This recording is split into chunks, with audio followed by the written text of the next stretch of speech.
Halo semuanya, selamat datang di pembahasan kita kali ini. Hari ini kita bakal bedah satu manuver investasi yang benar-benar menarik dari rata kanan capital. Biasanya kan, perusahaan investasi itu main aman di jalur yang udah gampang ditebak dan linier. Tapi manuver yang mau kita bahas ini, wow, benar-benar mendobrak pola kebiasaan. Ini bakal bikin kita mikir ulang soal kemana arah uang pintar atau smart money mengalir saat ini. Yuk, langsung aja kita selami. Nah, coba kamu lihat perbandingan yang sangat kontras ini. Di sebelah kiri, ada portofolio gaya hidup urban yang super dinamis, mulai dari Topgolf Jakarta, Jungle Padel, SPH Ismaya, sampai Anytime Fitness. Kelihatan banget kan kalau fokusnya itu tren konsumen masa kini? Tapi, coba geser pandangan kamu ke sebelah kanan.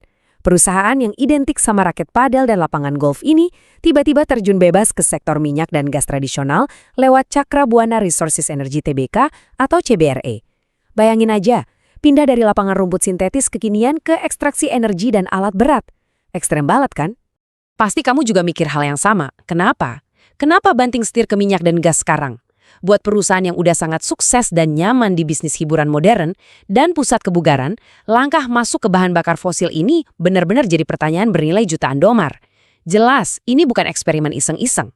Ada kalkulasi tingkat tinggi di balik layar. Untuk memahaminya, kita masuk ke bagian pertama. Turbulensi global dan aset tradisional. Jadi, kita nggak bisa cuma ngelihat industrinya doang. Kita harus zoom out dan lihat betapa intensnya turbulensi makroekonomi di panggung global saat ini. Poin-poin ini merangkum realitasnya. Ketidakpastian ekonomi lagi naik-naiknya, dan volatilitas pasar itu sangat tinggi. Anggap aja ekonomi global lagi kena badai. Nah, kalau lagi badai, kemana kapal-kapal bakal berlabuh? Mereka pasti cari tempat berlindung yang paling kokoh. Kondisi makro yang kacau inilah yang justru memaksa modal-modal raksasa untuk cari perlindungan di industri-industri yang fundamental. Dan jujur aja, nggak ada yang lebih fundamental buat jalanin ekonomi modern selain energi. Poin krusialnya ada di sini nih. Kutipan dari Gabriel Ray, CEO Thrift Group, ini benar-benar pas banget buat ngejelasin strategi tersebut. Dia bilang, di tengah volatilitas makroekonomi global yang terus naik, sektor minyak dan gas malah jadi salah satu primadona buat investasi jangka panjang. Garis bawahi kata jangka panjang ya. Ini bukan trading harian yang spekulatif. Ini menyoroti bahwa di masa ekonomi yang lagi goyah, energi tradisional itu bukan sekedar tempat aman buat parkir uang. Ini instrumen emas yang super atraktif untuk pertumbuhan.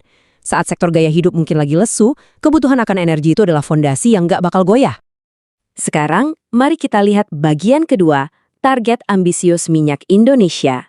Oke, kita bawa konteks ini lebih dekat ke rumah. Manuver ini bukan cuma soal respons panik terhadap ekonomi global loh. Ada peluang lokal yang sangat spesifik dan didukung penuh sama angka. Coba perhatikan celah di grafik ini. Produksi minyak Indonesia saat ini mentok di sekitar 600.000 barel per hari. Di sisi lain, pemerintah kita punya target super agresif buat tembus 1 juta barel per hari. Artinya apa? Ada selisih raksasa sebesar 400.000 barel setiap harinya. Kesenjangan masif inilah yang mewakili potensi pertumbuhan murni. Permintaannya udah ada, targetnya udah dipatok negara. Tinggal siapa yang punya kapasitas buat menuhin itu. Dengan masuk ke sektor ini lewat CBRE, rata kanan capital secara cerdas naruh posisi mereka pas banget di tengah arena buat nangkep pertumbuhan nasional ini. Mereka nggak lagi nebak-nebak tren pasar di sini. Mereka secara langsung menyelaraskan diri sama ekspansi energi yang di-backup penuh sama pemerintah. Ini komitmen nyata buat ambil bagian dari pertumbuhan sektor fundamental yang wajib ada dan nggak bisa dihindari. Yang membawa kita ke poin ketiga, membangun ekosistem yang terdiversifikasi. Kalau kita gabungin semua kepingan puzzle ini, kita bakal sadar satu hal penting. Ini sama sekali bukan pivot dadakan yang acak.